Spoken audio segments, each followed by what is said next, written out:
Bienvenue, ici Stéphane Bernier. Aujourd'hui, on va parler, tel que promis, du plan d'urgence. Donc, on va plonger tout de suite dans le sujet pour faire une belle capsule pas trop longue. Donc, en parlant de plonger, en passant, toutes mes vidéos vont être accompagnées de photos que j'ai prises un peu partout au Québec.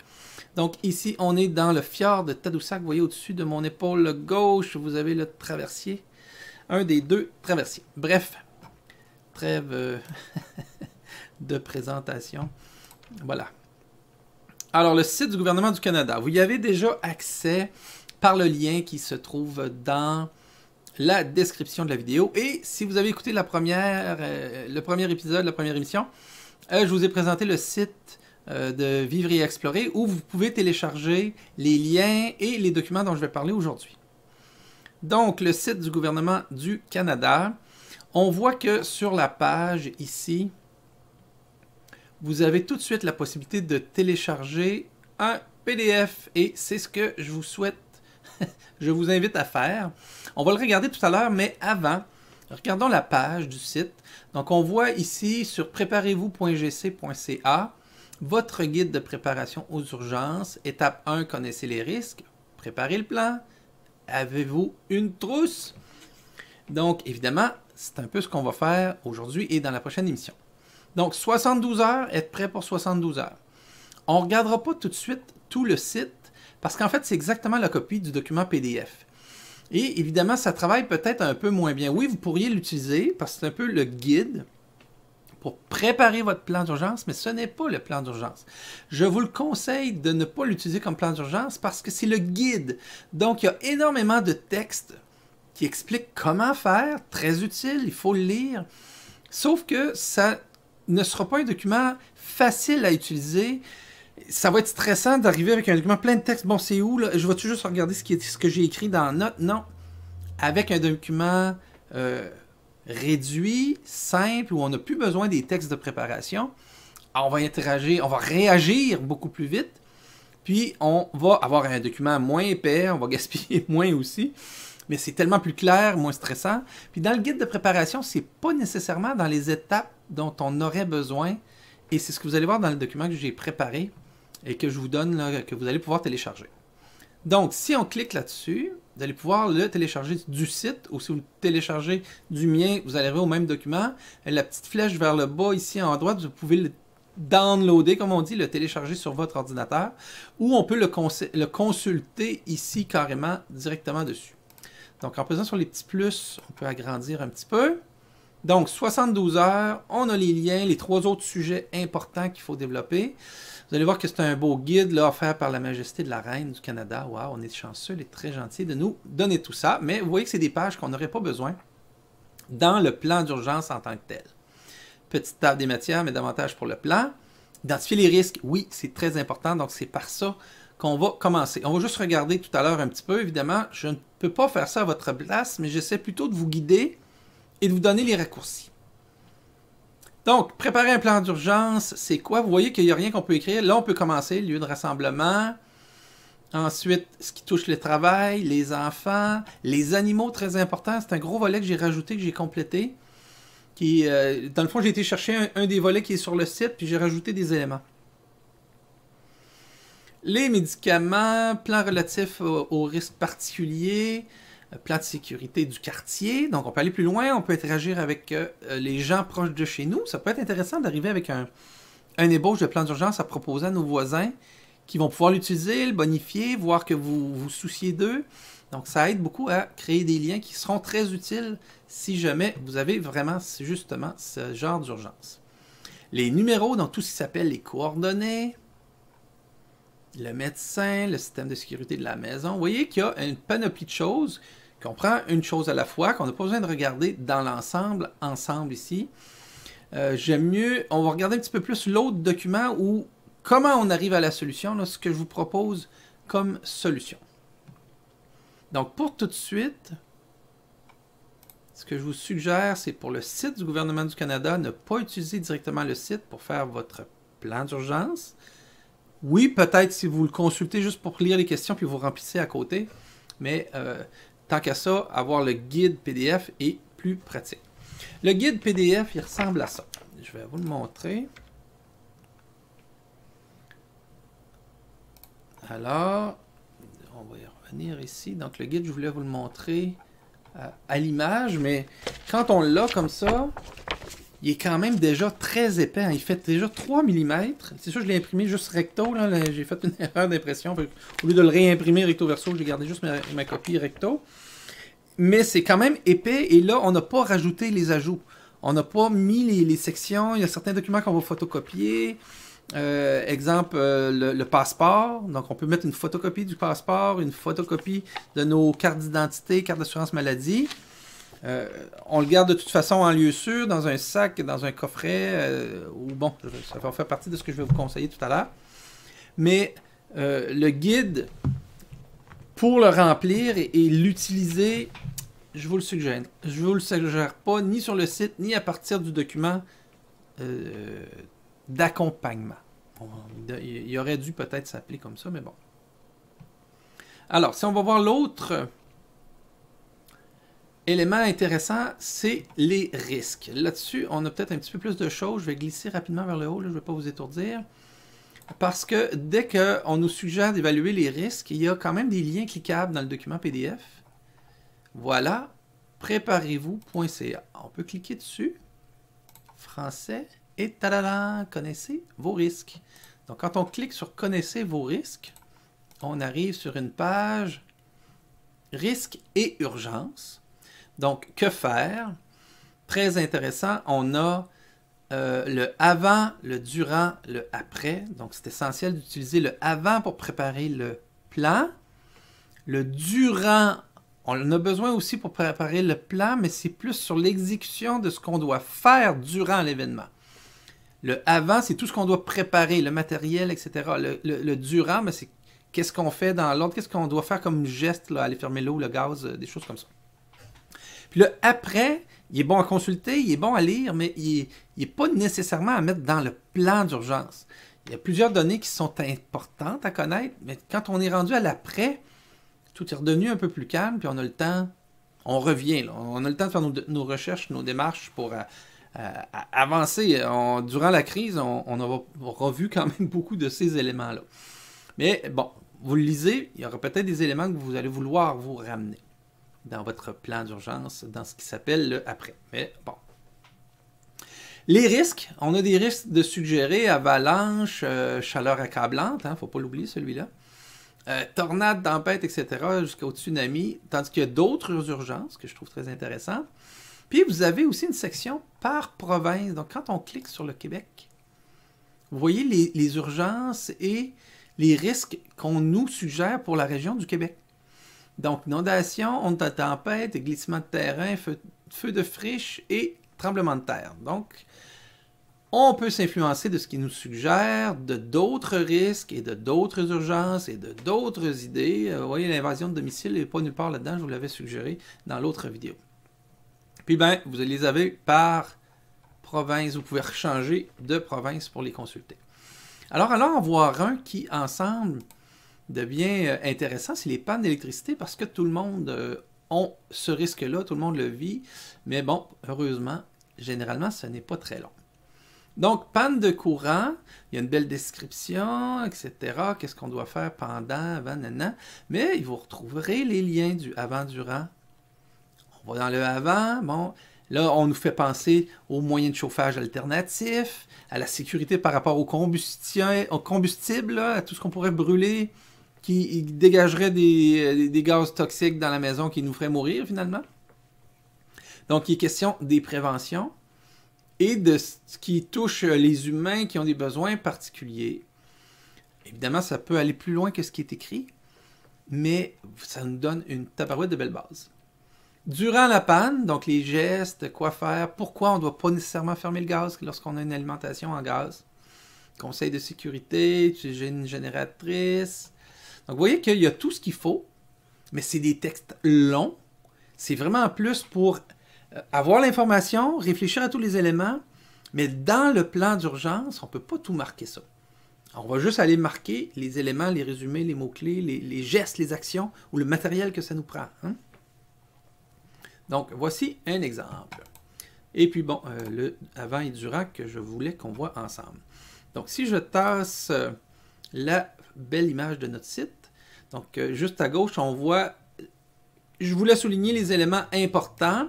Donc, avant, c'est pour l'organisation et le matériel. Puis le durant, c'est pour l'exécution.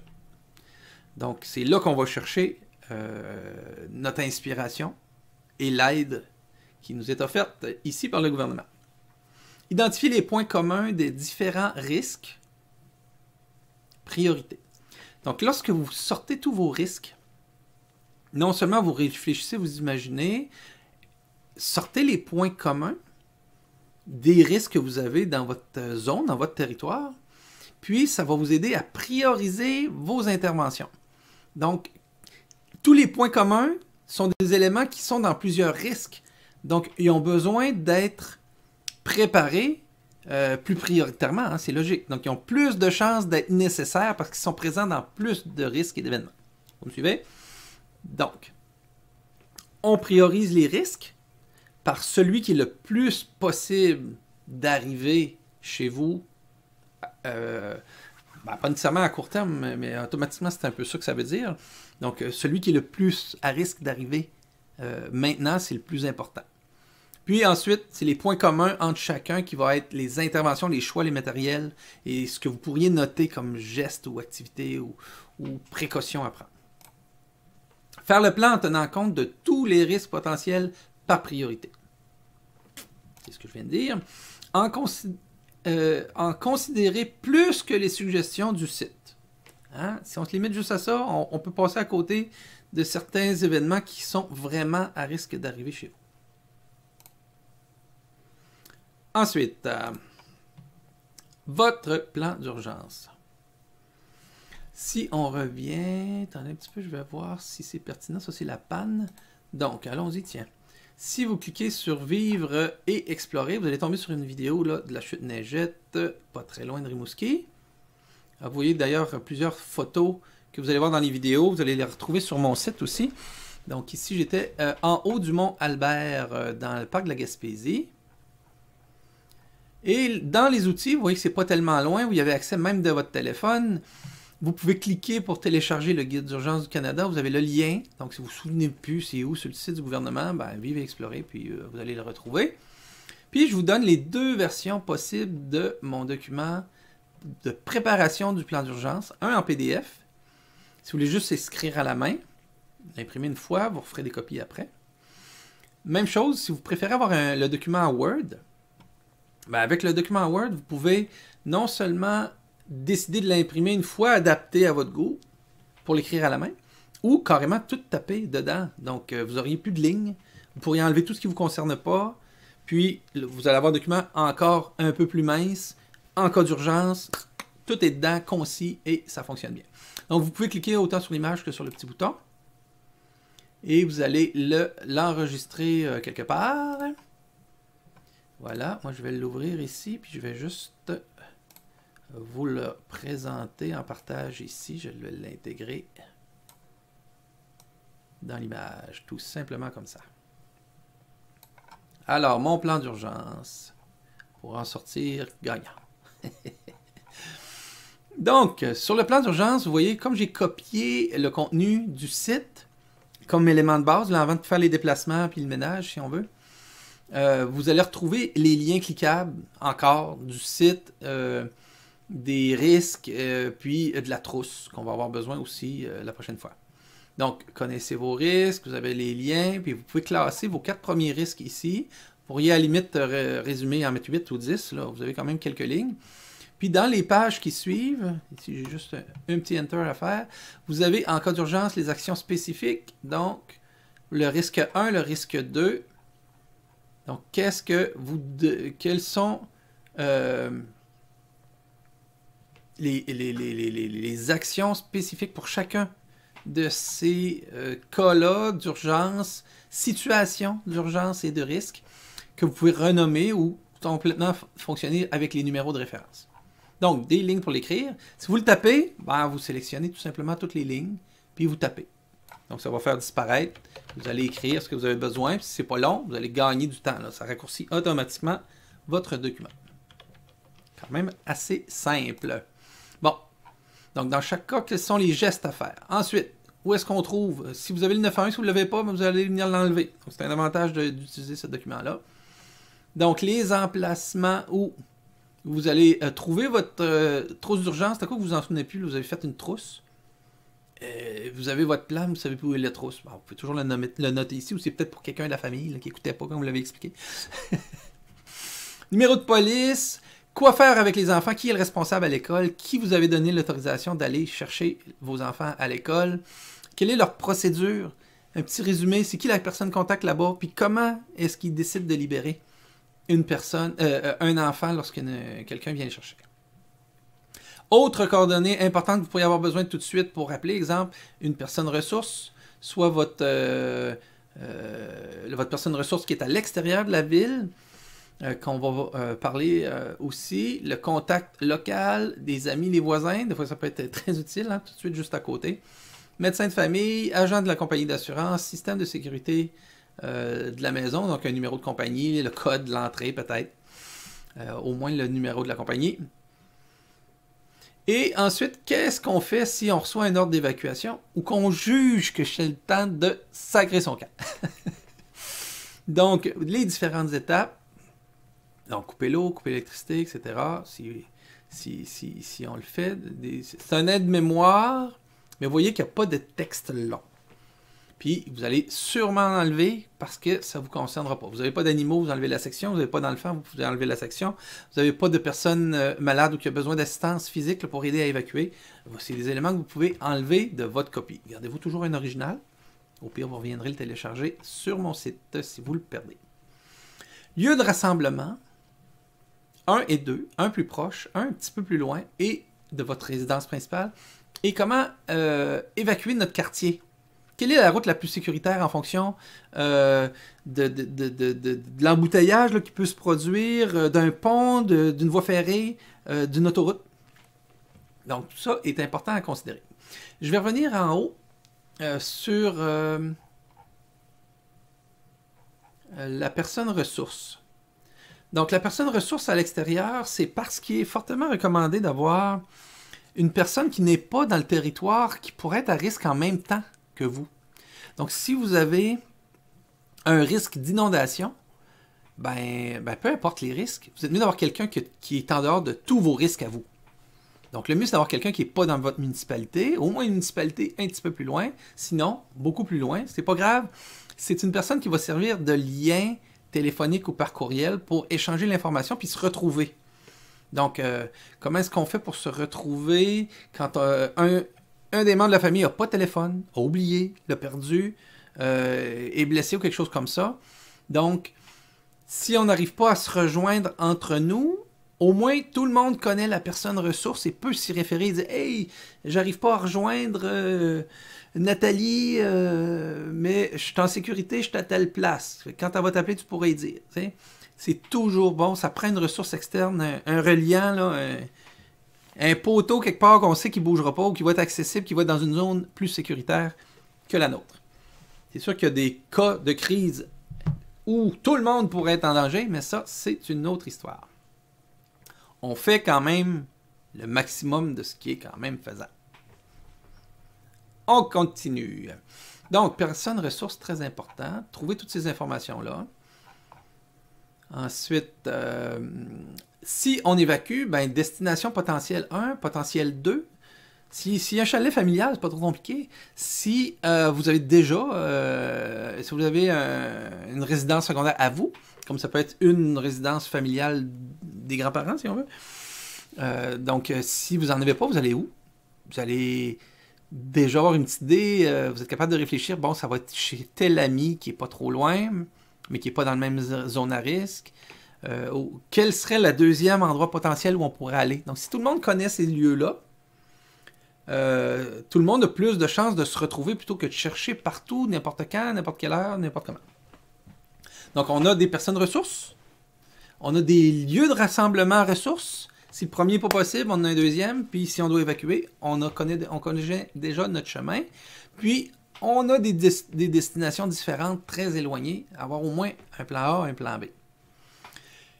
Au niveau de la communication, que vous allez voir apparaître, protocole de communication, Très important aussi d'en convenir d'un. Si vous êtes dans le document Word, vous pourriez changer l'heure.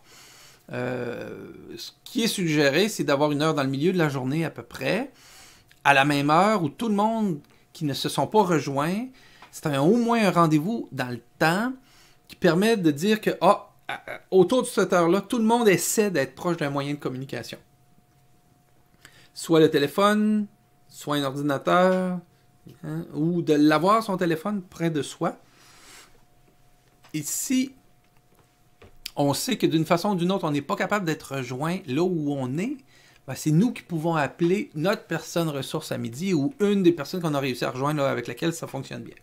Donc en établissant une heure, une date, pas une date, une heure, un moment dans la journée où tout le monde est attentif à se rejoindre ou à attendre un appel ou à appeler.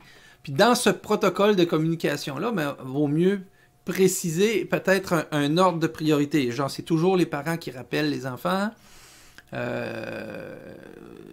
grands-parents qui rappellent les parents, quelque chose comme ça. Donc, une certaine hiérarchie pour être certain que c'est les bonnes personnes qui attendent puis les bonnes personnes qui essayent de rejoindre. Donc, vous avez un plan pour animaux aussi qui peut être assez développé, où c'est un bon checking list au début, puis si c'est des oui puis des non, mettez évident vos oui pour votre matériel une fois qu'il est prêt. Donc, ça permet d'avoir tout à la même place, et si ça ne vous concerne pas, vous venez de faire sauter une page dans votre plan, ça va aller plus vite. Mais vous avez quand même des coordonnées qui peuvent être intéressantes. Avoir décidé d'avance à qui vous confiez l'animal si vous ne pouvez pas l'amener avec vous. Si vous êtes capable de trouver une place là, pas trop loin pour le laisser entre bonnes mains. Ou encore des adresses d'hôtels ou de pensions qui accepteraient les animaux vétérinaires. Qui accepteraient votre animal de compagnie si vous savez là, que vous ne savez pas finalement combien de temps vous allez être parti de la maison. Il y a différents conseils qui sont aussi dans ce document-là, qui sont ici. J'aurais peut-être pu élaguer, mais ça faisait une page. Exemple, pas d'animal à l'extérieur, pas d'animaux attachés. Vaut mieux qu'ils soient à l'intérieur.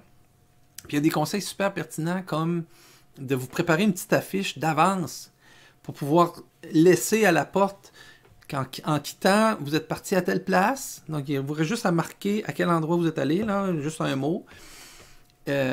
Puis, identifier s'il y a des animaux ou pas dans la maison que vous avez laissé à l'intérieur. Donc, une affiche qui avise les gens, les passants, les pompiers, qu'à l'intérieur, il y a des animaux que vous n'avez pas réussi à faire sortir, mais que vous avez dû sortir. Bon, c'est sûr qu'en cas d'incendie super rapide, ça, c'est pas une journée. Hein. Normalement, il y a quand même une réaction de pompiers assez rapide. Puis ils vont y aller essayer de sauver l'animal. Mais bon, je ne veux pas rentrer dans les cas particuliers. Allons-y. Ensuite, les besoins de santé particuliers. Ben, quand c'est pas directement l'évacuation, vous voyez que c'est pas au début de l'événement. C'est beaucoup plus loin. Si c'est de l'assistance, ben, vous allez pouvoir juger si, dans un cas d'évacuation, qu'une telle personne a vraiment besoin que quelqu'un l'emmène avec lui, ben, et ça soit mis dans le haut du plan, là, d'aller chercher telle personne à tel endroit parce qu'il n'est pas capable de se débrouiller tout seul. Alors, consigne pour assurer la sécurité à domicile. Donc là, on n'est plus dans la réaction d'urgence quelques minutes. Là, on sait, on est rendu à domicile, ben, c'est quoi les étapes, quelles sont les choses, où est inscrite, où est l'entrée d'eau. Tu sais, une fois qu'on sait qu'on est pris, qu'est-ce qu'on met comme information. Et puis ce qui est merveilleux, ben, c'est un document Word. Vous jugez que c'est pas à bonne place, vous pouvez le déplacer. Donc, qu'est-ce qui est dans mon plan? Est-ce que je les ai toutes cherchées, je les ai toutes intégrées? Donc, une copie de mon plan au travail, dans la voiture, une copie de mon plan, etc. Qu'est-ce qui devrait être dedans? Donc, où est-ce qu'ils sont? Puis, qu'est-ce qui devrait être dedans? Donc, testament, passeport, permis de conduire, évidemment, pas les originaux, les copies. Acte de concession d'un terrain, peut-être d'un contrat hypothécaire. Donc, tout ce qui est une preuve que vous possédez quelque chose qui vous lie à un bien important ou essentiel qui peut vous mener à la survie, qui pourrait même vous identifier parce que vous allez à un chalet quelque part, la route est barrée, ben vous avez l'acte notarié qui écrit l'adresse, regardez, c'est là je m'en vais. Là. Ça pourrait être très utile dans les cas de barrage routier. Donc, pour le travail, petit plan petit plan, trousse de secours pour le travail, la trousse de secours d'urgence, la trousse d'urgence pour la voiture. Donc ça, on va regarder ça dans la prochaine émission. Puis à la toute fin, les coordonnées des provinces autour du Québec. Donc j'ai allégué un peu le document. J'ai quand même conservé Île-du-Prince-Édouard, Nouveau-Brunswick, Ontario, Québec, qui est des territoires potentiels où vous m'écoutez et où vous avez besoin d'avoir des coordonnées et des liens Internet. Beaucoup plus qu'au Manitoba ou en Alberta, mais c'est bon, si vous parlez français, vous allez tout simplement sur le site et vous allez avoir les autres coordonnées qui vous manquent, que vous allez pouvoir juste copier-coller, rajouter là. C'est la seule chose qui va peut-être vous manquer. Voilà, donc je voulais faire le tour du plan d'urgence, ce qui va ressembler davantage au plan d'urgence complet. Vous voyez que c'est des informations qui vont être dedans et non pas des instructions sur comment le remplir. Donc, il va être beaucoup plus petit, informations concises, précises, au bon endroit, dans un ordre un petit peu plus que ça a des risques d'arriver. Évidemment, selon le risque, il pourrait avoir un ordre différent, mais c'est impossible à prévoir. Donc, on les place dans l'ordre de ce qu'on pense être le risque le plus potentiel, là où on va avoir besoin du plus de ces ressources-là. Alors, je ne veux pas que la vidéo dure trop longtemps, alors allons-y avec petit résumé, les mots-clés, les éléments importants dans votre plan d'urgence, qui sont aussi d'autres recommandations que je n'ai pas dit jusqu'à présent. Donc, rédiger le plan en famille. Donc, évidemment que c'est un plus. Donc, intégrer les enfants. Exemple, dès qu'on arrive dans les listes de matériel, faites-les participer. Vous dites, hey, est-ce qu'on a ça, nous, une lampe de poche? Puis là, ils vont dire oui, puis là, ils vont aller le chercher, puis ils vont participer avec vous. Puis, vous allez vérifier si vous avez le matériel. Ils vont participer, ils vont aussi réfléchir où est-ce que ça devrait être un marteau. Puis, ils peuvent essayer de le trouver. Donc, ça peut être vraiment intéressant, très instructif pour eux aussi. Partagez les tâches. Hein? Vous pouvez lire le plan de préparation pour le travail. Quelqu'un d'autre va s'occuper des animaux. Quelqu'un d'autre va s'occuper avec la personne concernée du plan de santé, là, des médicaments de secours, des choses comme ça. Donc, vous pouvez partager les tâches, ça va aller plus vite. Si une personne se tape tout ça, toutes les copies, ben, ça peut être un petit peu plus ardu. Bon, excusez-moi, je me suis manqué. On va couper ça.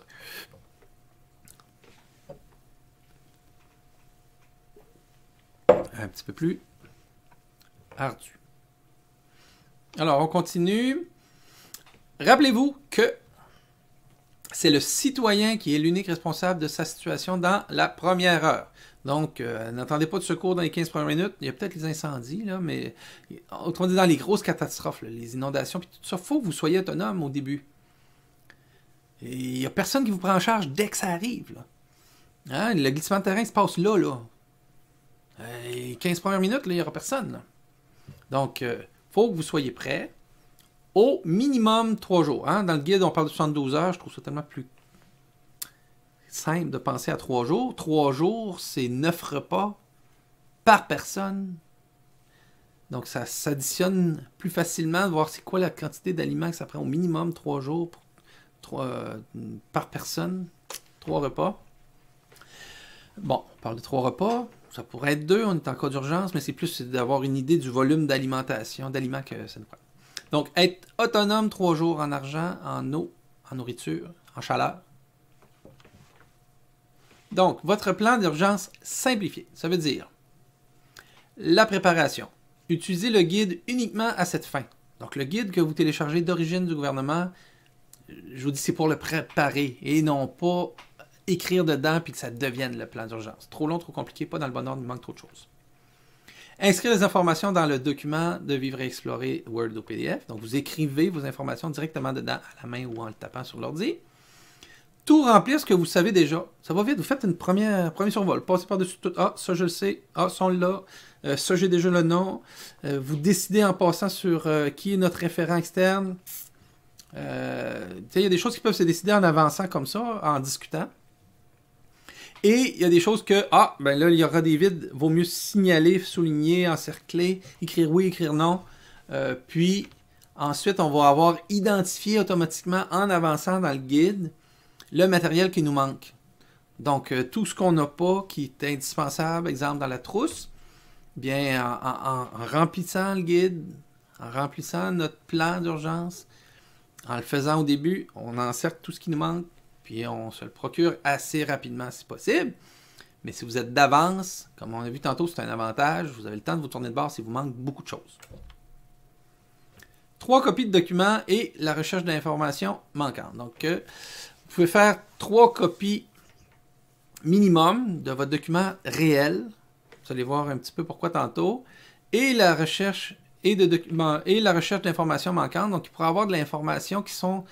Ce que j'aurais dû préciser, c'est les documents qu'on doit faire en photocopie, là, puis qu'on doit joindre. Donc, tous les documents qui nous manquent, qui ne sont pas numériques, qu'on n'aura pas scanné parce que c'est une carte d'identité qu'on veut des numéros de secours. Tout ce qu'on doit photocopier, tout ça, on va les chercher aussi. Puis là, après ça, on va avoir nos copies, on va avoir les documents, on attache ça ensemble. Et quand le plan est vraiment prêt, qu'on a tout, puis qu'on a nos minimum 3 copies papier, on devrait les placer dans une enveloppe étanche. Hein? Si c'est dans un sac d'évacuation, dans une voiture, dans le coffre, ça va se faire endommager. Là. Ça a beau être mince, on peut peut-être le mettre sous le tapis, sur le pneu, là, mais vaut mieux vraiment que ce soit dans une enveloppe étanche, genre vous recyclez une enveloppe à bulles là, que vous recevez. Le dedans, c'est tout plastifié, là, ces bulles-là. Fait que souvent, on fait juste le sceller, même si c'est du papier dehors. Ça devrait quand même faire une bonne protection. Donc, idéalement, ces 3 copies-là matérielles vont être pour le sac d'évacuation, puis les 2 voitures, ou un référent ou une personne locale. Là, ici, ce n'est pas le référent éloigné, ça serait votre personne qui est plus proche. Le référent éloigné, vous êtes aussi bien de lui envoyer une copie PDF. Et ça va être le prochain sujet. Donc, faire une copie PDF ou une photo de chacune des pages, puis intégrer ça dans le cellulaire de chacun. Ça pourrait être aussi dans un nuage, mais il faut que tout le monde y ait accès, il faut qu'il y ait du réseau, il faut qu'il y ait de l'électricité. Donc, si vous faites une copie PDF dans votre téléphone qui fonctionne à batterie, qui peut être chargé avec un petit chargeur solaire qui fait partie de la liste d'une trousse de survie, d'urgence, même de 3 jours, ça prend un chargeur solaire, si vous voulez, sans avoir d'électricité, pour pouvoir communiquer avec votre téléphone ou avoir accès à votre plan d'urgence en PDF. Donc, vous n'avez pas votre plan papier, parce que quelqu'un est parti avec le sac d'urgence, la voiture a passé au feu, ou vous êtes parti avec une voiture qui n'est pas la vôtre, vous ne l'avez pas, vous avez au moins votre téléphone qui, la plupart du temps, les gens maintenant traînent toujours avec eux. Donc, ça peut être les photos, quelqu'un qui n'est pas habile avec le scan, puis tout ça, ou encore aller chercher de l'aide, faites-vous aider, puis faites une copie PDF. C'est peu de données, c'est vraiment une copie de sécurité de plus. À partir d'une copie PDF, on peut refaire des copies papier. Donc, c'est vraiment une sécurité à avoir. Puis si tout le monde l'a dans son appareil, peu importe où on est, même si on n'a pas notre sac d'évacuation, on n'a pas de voiture, ou on est loin d'un référent, on a plus de chances d'avoir accès à toutes nos informations. S'assurer que chacun connaît le plan où il se trouve et où il se trouve. Donc, tout le monde doit être au courant de ce qu'il y a comme information, les lieux de rassemblement. Généralement, on va le savoir par cœur, ça. Hein? On le dit une fois à nos enfants, hey, si la maison s'écroule par tremblement de terre, là, tu sais, on se retrouve là, 2 coins de rue sur le terrain, il l'oubliera jamais. Il l'oubliera jamais. Il dira, où est-ce qu'il a dit qu'on se retrouvait? C'est proche de la maison, c'est un lieu évident, un terrain vague, un stationnement, quelque chose comme ça. C'est ce qu'on va voir bientôt. S'assurer que chacun connaît le plan et où il se trouve. Donc, où il se trouve, où il devrait être matériellement, ou dans son téléphone, mais connaître le contenu aussi.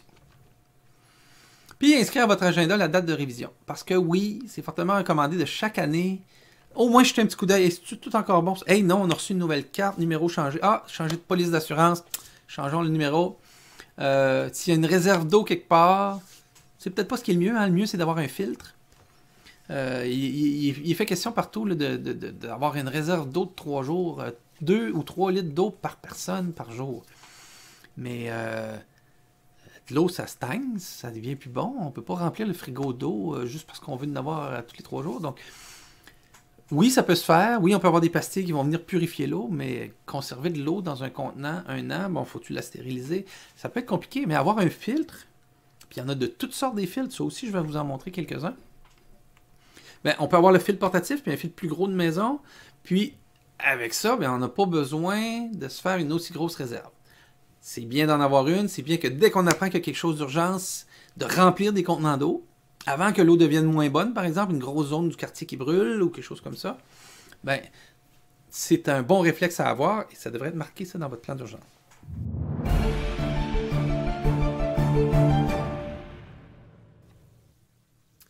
Alors, dans cette mission prévoyante, ce que je vous ai préparé, c'est la suite logique de ce qu'on vient de voir. Donc, identifier les lieux de rassemblement. On en a parlé un petit peu tantôt, et vous allez voir, je vais vous aider à faire votre mission prévoyante. Identifier le parcours de sortie de quartier. Donc, c'est deux choses différentes. Hein. Identifier les lieux de rassemblement, c'est les deux lieux. Un proche, en cas de petit événement, ou juste d'incendie de maison, mais proche, mais pas trop loin, hein, juste pour se mettre en sécurité, à la limite voir encore la maison. Et un autre lieu plus loin, quand on a besoin d'aller un peu plus loin, selon le type d'événement. Des fois, ça peut être pour se rapprocher d'un deuxième lieu, là, soit de la maison de la garde partagée. Hein? Des fois, ça peut être juste d'être un peu plus loin. Ou encore de s'approcher d'un endroit où quelqu'un peut venir nous chercher. Une croisée de chemin, une grande artère. Et identifier le parcours de sortie du quartier, ça peut être, oui, de la maison, si jamais vous partez en voiture. Comment on sort du quartier? Ça peut être à pied, là, mais si vous sortez en voiture, ça va être quoi le chemin vers votre destination que vous allez avoir choisi pour vous sécuriser? Donc, est-ce que vous avez un chalet? Est-ce que vous avez le chalet de quelqu'un que vous connaissez ou vous déterminez avec eux que ce sera le lieu de rencontre si jamais il y a quelque chose d'important qui se passe? Alors, pour commencer ça, on va regarder tout simplement ensemble, avec Google Earth, qu'est-ce qu'on peut faire avec cet outil-là pour déterminer ça dans votre coin à vous. Donc, dès qu'on ouvre Google Earth, on va aller au Québec, on va même aller dans Québec. Vous voyez qu'il y a quand même des belles zones urbaines.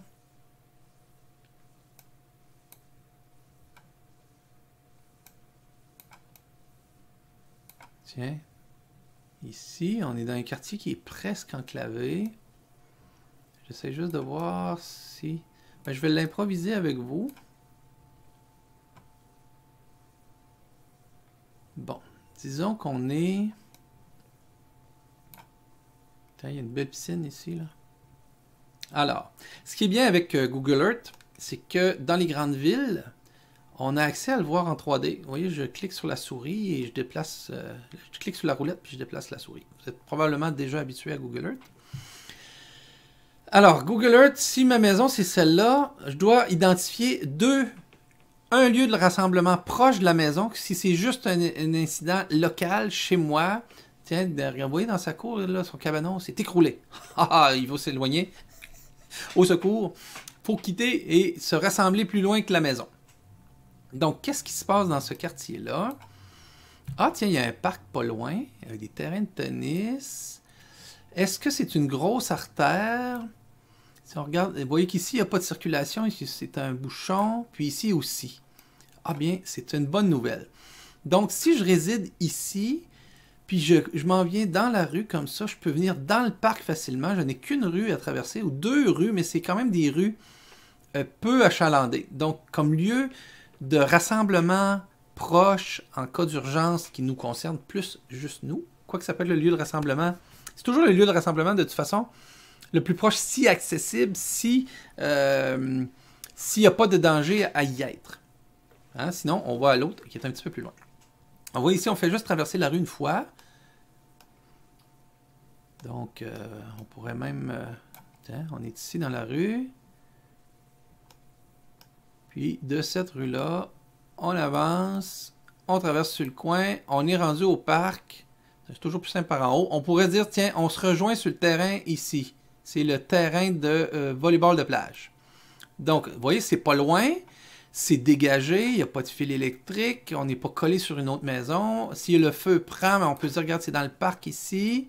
On se rejoint dans le parc de toute façon. Hein? On est dans le parc ici, ou tiens, dans le stationnement. Si on pense que c'est plus au milieu, que c'est dégagé, puis qu'en plus, quelqu'un pourrait venir nous chercher. Hein? On est dans le stationnement du parc. Bon, on a notre premier élément.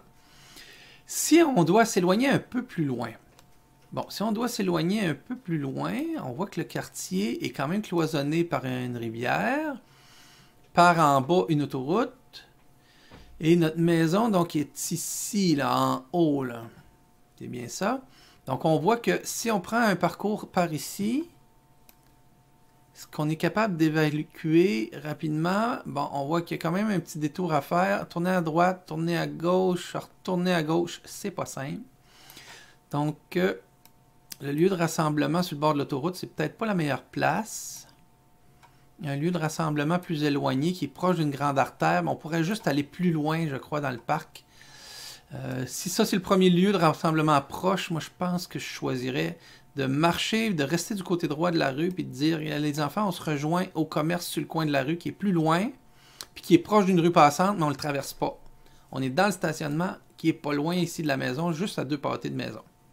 Donc, un peu plus loin, mais un peu plus sécure, puis proche d'une artère principale pour évacuer et aller chercher, par exemple, quelqu'un qui nous prend en passant.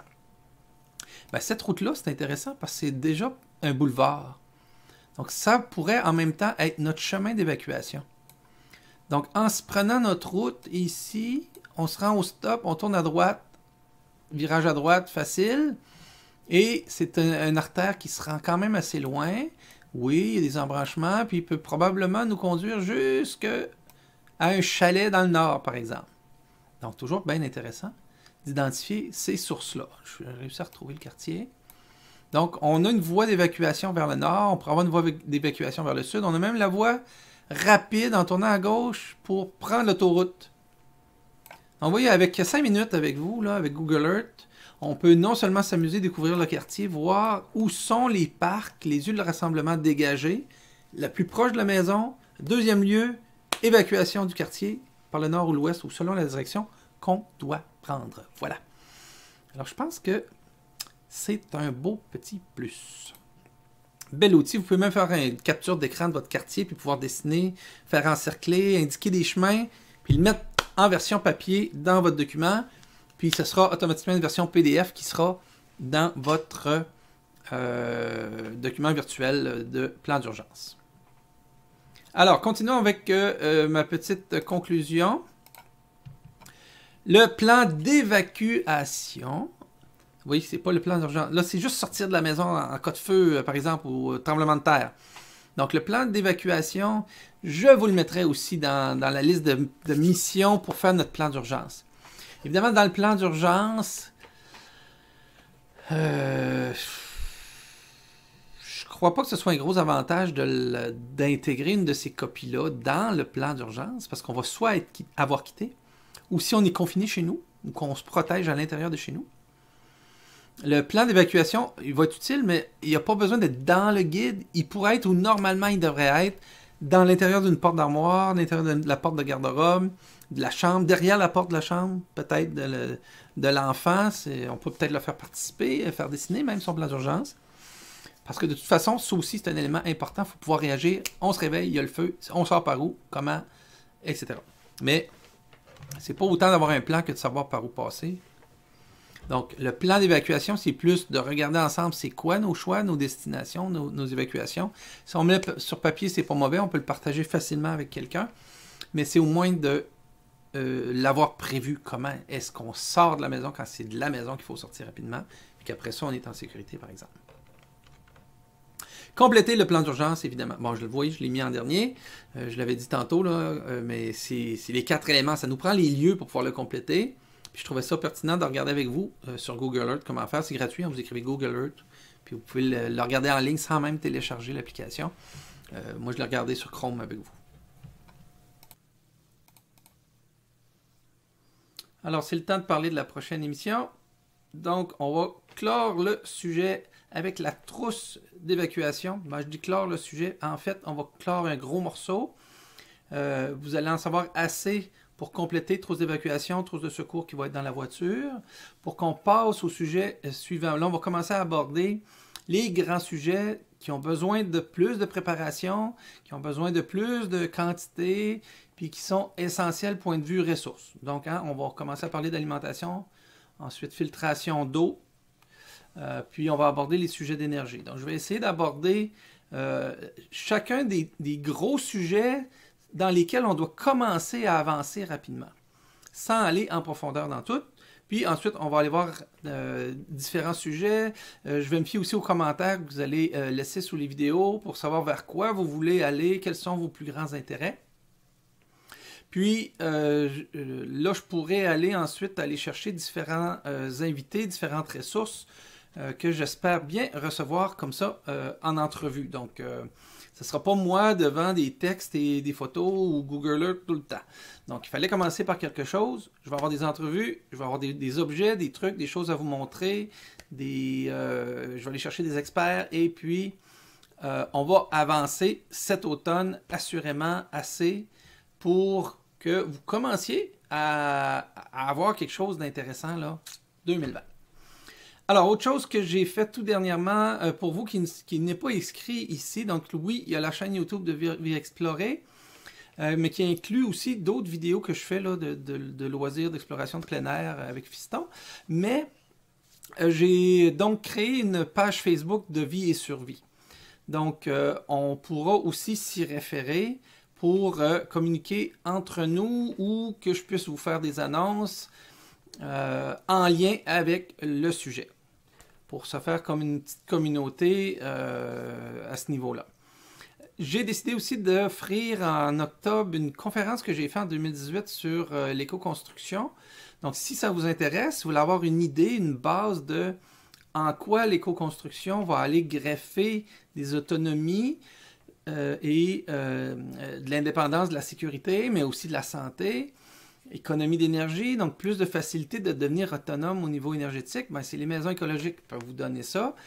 Mais c'est sûr que vous n'aurez pas le temps de vous construire une maison écologique cet automne. Et bref, cette conférence-là que j'ai donnée en 2018, j'ai fait une tournée, je l'ai enregistrée, je l'ai filmée à Carleton et j'ai décidé de vous l'offrir gratuitement sur la page Facebook de Vie et Survie au mois d'octobre. Après ça, elle sera sur ma chaîne de passion Éco-Conception qui s'adresse davantage aux spécialistes du design, de l'architecture, les étudiants, bon, mais aussi ceux qui raffolent du sujet.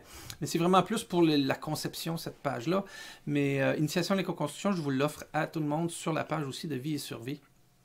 Donc, ça va vous permettre d'aller le regarder là-bas. Alors voilà, c'est tout pour aujourd'hui. Je vous dis bye, à très bientôt.